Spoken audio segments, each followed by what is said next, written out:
जय हिंद दोस्तों। कैसे हैं आप लोग? उम्मीद करते हैं आप लोग स्वस्थ होंगे, मस्त होंगे। बस वही बात कि आप स्वस्थ ही रहिए। आगे चलते हैं, क्योंकि स्वस्थ ही मूलधन है, इसलिए स्वस्थ रहना बड़ा जरूरी है। ठीक है, आइए देखते हैं। स्वस्थ हैं तो मस्त है। तो आइए शुरू करते हैं और आज का वीडियो। और आज हम बात करेंगे गंगा जल क्यों नहीं सड़ता है। ये क्वेश्चन है कि गंगा जल क्यों नहीं सड़ता है, इसके पीछे क्या रीजन हो सकता है। तो गंगा जल ना सड़ने का कारण ये है कि पहले तो जो गंगा जल है वो एक कह सकते हैं कि पवित्र जल है। अगर धार्मिक दृष्टि से देखा जाए तो लोग भारत में जो है गंगा को गंगा माँ के नाम से बुलाते हैं। और लेकिन इसको हम वैज्ञानिक दृष्टिकोण से समझेंगे कि आखिर गंगा जल में ऐसा क्या होता है कि जो वो नहीं सड़ता है ना। जैसा कि आप मेरे पीछे गंगा नदी देख पा रहे हैं, ये नदियों की धारा अविरल जो इस धरती को बचाए हुए हैं। जिस तरह से मनुष्य के शरीर में रक्त बहता है ना, और रक्त बहकर मनुष्य को जीवित रखता है, उसी तरह से ये नदियां धरती पर बहकर धरती पर रहने वाले जीव जंतुओं को और इस धरती को बचा के रखे।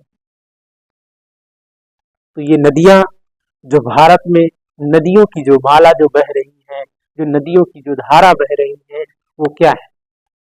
एक तरह से मनुष्य के शरीर में जिस तरह से रक्त बहता है उसको जीवित रखता है, ऐसे नदियां भारत के जो है कि पवित्र धरती पर बहकर इसको धन्य करती हैं।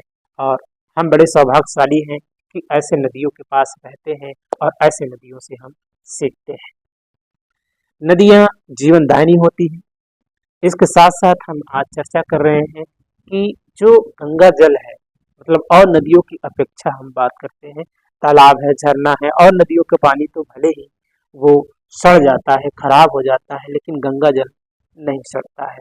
देखो, वैज्ञानिक इसका जो पहला रीजन देते हैं ना, वो कहते हैं कि जो गंगा जल है वो पहली बात तो गंगोत्री नामक स्थान हिमालय से निकल रही है। अब वहां पर जड़ी बूटियां ये तमाम चीज, उसकी वजह से गंगा जल खराब नहीं होता है।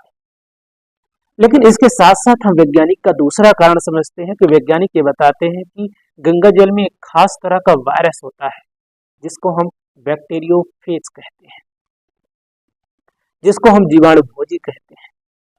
तो जो बैक्टीरियोफेज होता है, जो जीवाणुभोजी होता है, वो करता क्या है कि जैसे ही गंगा के जल में कोई बैक्टीरिया उत्पन्न होता है तो वो जो जीवाणुभोजी होता है वो उसके चारों तरफ एक आवरण बना लेता है और उसको समाप्त कर देता है। ठीक है, तो उसको क्या करता है कि चारों तरफ आवरण बनाकर उसको खत्म कर देता है। तो इस तरह से हमारी जो नदियां हैं, जो हमारी गंगा नदी है, उसका जल सड़ता नहीं। अब इसे चमत्कार कहो या प्रकृति की देन कहो, लेकिन सत्य तो यही है। तो इस तरह से जो जीवाणुभोजी होता है वो गंगा को सड़ने से या उसमें उसको खराब होने से रोकने का काम करता है।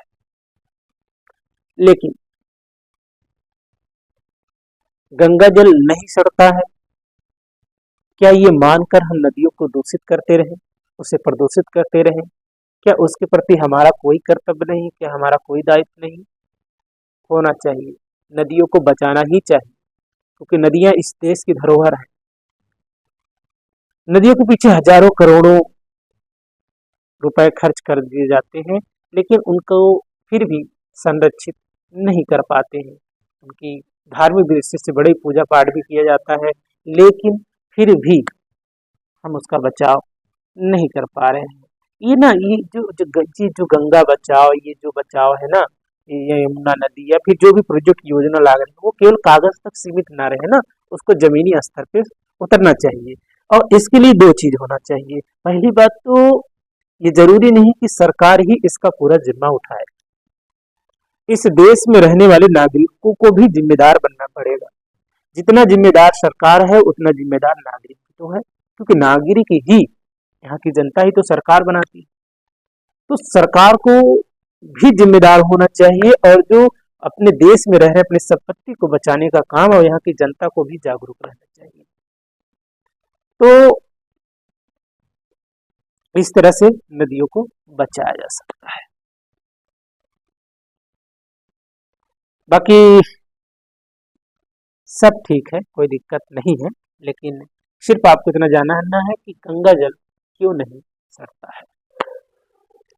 मिलते हैं नेक्स्ट वीडियो में, तब तक के लिए जय हिंद, जय भारत, नमस्कार।